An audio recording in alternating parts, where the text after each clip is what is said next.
কাছের মানুষ, যাদের কারণে সরে যেতে হলো আমাকে।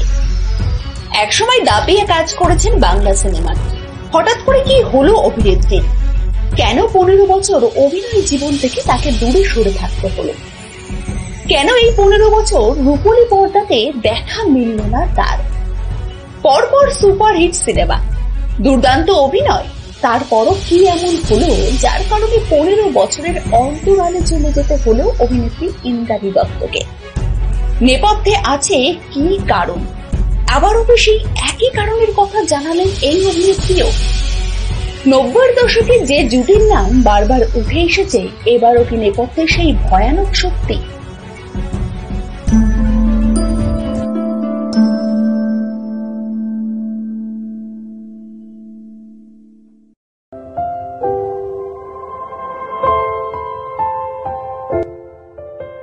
নব্বইয়ের দশকে বাংলা সিনেমার যারা নিয়মিত দর্শক ছিলেন, তাদের কাছে ইন্দ্রাণী দত্ত এক পরিচিত মুখ। পর্দায় তার উপস্থিতি মানেই ছিল সরলতা, গ্ল্যামার আর আবেগের এক অনন্য মিশ্রণ। মিত্তির বাড়ির ছোট বউ, কেঁচো করতে কেউটের মতো বহু ছবিতে তিনি শুধু নায়িকা ছিলেন না, ছিলেন দর্শকের ভালোবাসার প্রতিচ্ছবি। কিন্তু সেই ইন্দ্রাণী দত্ত, যিনি সিনেমার পর্দা একসময় কাঁপিয়েছেন, হঠাৎ করেই যেন অদৃশ্য হয়ে গেলেন। কেন এই হারিয়ে যাওয়া? সেই উত্তর লুকিয়ে আছে তার জীবনের অনেক না বলার অধ্যায়ে। প্রসেনজিৎ চট্টোপাধ্যায় থেকে শুরু করে তাপস পাল, চিরঞ্জিতদের মতো জনপ্রিয় অভিনেতাদের সঙ্গে তিনি অভিনয় করেন। আজও তার সিনেমা দর্শকদের পছন্দের। আজও যখন কেঁচো করতে কেউটে সিনেমাতে দরজাল পরমাকে দেখেন দর্শক, তখন তাদের মনে একটাই প্রশ্ন খুব স্বাভাবিকভাবে চলে আসে, আর কেন সিনেমাতে দেখা যায় না ইন্দ্রাণী দত্তকে?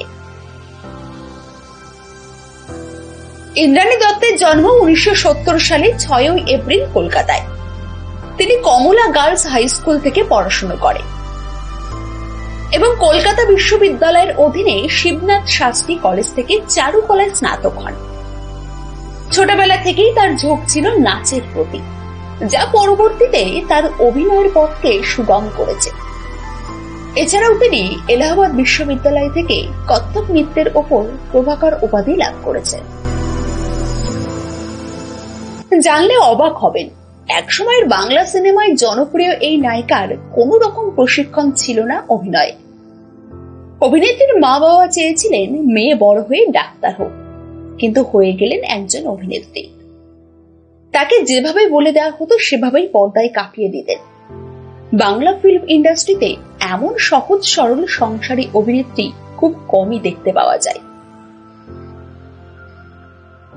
তার অভিনয় ছিল সাবলীল, চরিত্রের গভীরে ডুবে যাওয়ার এক সহজাত ক্ষমতা ছিল তার মধ্যে। অথচ ঠিক সেই সময়তেই যখন তার ক্যারিয়ারের ডানায় ভর করে আরো ওপরে ওঠার কথা ছিল, তখনই থেমে গেল সবকিছু। না, কোনো অভিমানী বিদায় নয়, নাইবা কোনো হঠাৎ ঘটে যাওয়া দুর্ঘটনা। তিনি নিজেই বলেছেন, তিনি হারিয়ে যাননি, তাকে হারিয়ে দেওয়া হয়েছে। ইন্দ্রাণী বিশ্বাস করেন, তার জীবনের সবচেয়ে গুরুত্বপূর্ণ সময়টাই ইন্ডাস্ট্রি তাকে ব্যবহার করেনি, করতেই পারত। একের পর এক হিট ছবি, সেদিন চৈত্র মাস, কেঁচো করতে কেউটে, স্বপ্ন নিয়ে, মিত্তির বাড়ির ছোট বউ, এইসব কাজ করে তিনি দেখিয়ে দিয়েছিলেন তিনি অন্যান্যদের মতো নন, তিনি আরো কিছু করতে পারেন। অথচ সুযোগ আর আসলো না। এক সাক্ষাৎকারে অভিনেত্রীকে বলতে শোনা যায়, আমি কি খারাপ অভিনেত্রী? না তো, আমি তো নিজেকে সবসময় ঠিকঠাক ভাবে মেনটেন করে চলেছি। এই প্রশ্ন শুধু তার নিজের কাছে নয়, বাংলা ইন্ডাস্ট্রির কাছেও ছুড়ে দেওয়া এক টানা পড়ে। সময়ের সঙ্গে সঙ্গে কাজ আসেনি, আর আসেনি বলেই তিনি নিজেও আর কারো দরজায় যাননি। অভিমান ছিল, ক্ষোভ ছিল, কিন্তু নাম করে কিছু বলেননি। কেন? কারণ যাদের উপর অভিমান, তারা নাকি তার খুব কাছের মানুষ। এর আগে শ্রীলেখা মিত্র এবং অভিষেক চ্যাটার্জির মুখে শোনা গিয়েছিল ইন্ডাস্ট্রি নিয়ে ক্ষোভ। একেবারে নাম করে বিঁধেছিলেন তাদেরকে। কিন্তু ইন্দ্রাণী দত্ত সেটা করেননি। অভিমান থাকলেও সহজভাবে মেনে নিয়ে নিজের জীবনে এগিয়ে গিয়েছে। এছাড়াও তার হারিয়ে যাওয়ার সব থেকে বড় কারণ বলে যেটাকে ধরা হয়, একেবারে ক্যারিয়ারের ঊর্ধ্ব গগনে থাকাকালীন বিয়ে করে নেন অভিনেত্রী। তার সমসাময়িক অভিনেত্রীরা যেখানে একের পর এক কাজ করে যাচ্ছেন, ঠিক সেই সময়তেই বিয়ে করেন ইন্দ্রাণী দত্ত। আর 90-এর দশকে বাংলা ফিল্ম ইন্ডাস্ট্রিতে তখন বিবাহিত নায়িকার কদর একটু কমই ছিল। এই প্রসঙ্গে অভিনেত্রীর বক্তব্য ছিল, তার অভিনয় জীবনের মোড় ঘুরে যায় সেই দিন থেকে, যেদিন তিনি খুব অল্প বয়সে বিবাহের সিদ্ধান্ত নেন। তখনও তার অনেক সমসাময়িক নায়িকা কেরিয়ার নিয়ে ব্যস্ত, আর তিনি সংসার নিয়ে। আর সেই আগে ভাগে বিয়েটা যেন তার কেরিয়ারের জন্য একটা বড় ধাক্কা ছিল, কারণ তখন টলিউডে বিবাহিত অভিনেত্রীদের জন্য জায়গাটা যেন অনেকটাই সংকুচিত ছিল। তিনি স্বীকার করেন, কম বয়সে বিয়ে করাটা যেন নিজের কেরিয়ারের পায়ে নিজেই কুড়ুল মারা। তাহলে এত বছর পর্দার আড়ালে থাকার আসল কারণটা কি? এই প্রশ্নের জবাবে অভিনেত্রী অকপটে জানিয়েছিলেন, আমাকে কেউই ডাকেননি কাজের জন্য, আমি কাউকে গিয়ে বলতেও পারিনি আমাকে একটা কাজ দাও। আমার অস্বস্তি হতো, অথচ সবাই তো আমাকে চেনে, তবু কেন আমি গিয়ে বলবো? কোথাও একটা অভিমান তৈরি হয়েছিল। সেই সময়টা ছিল 2005 থেকে 2020 দিককার সময়। বাংলা সিনেমায় বহু নতুন মুখের আগমন ঘটতে থাকে, আর তখনই যেন একদম ধীরে ধীরে ইন্দ্রাণী দত্ত হারিয়ে যেতে লাগলেন আলো থেকে ছায়াতে। তার বিয়ে, পারিবারিক জীবন, সন্তান, এসব নিয়েই তিনি নিজেকে ব্যস্ত রাখলেন। কিন্তু এই হারিয়ে যাওয়া পরিকল্পিত ছিল না। তিনি চেয়েছিলেন কাজ করতে, সে সময় আর সুযোগ আসলো না তার কাছে।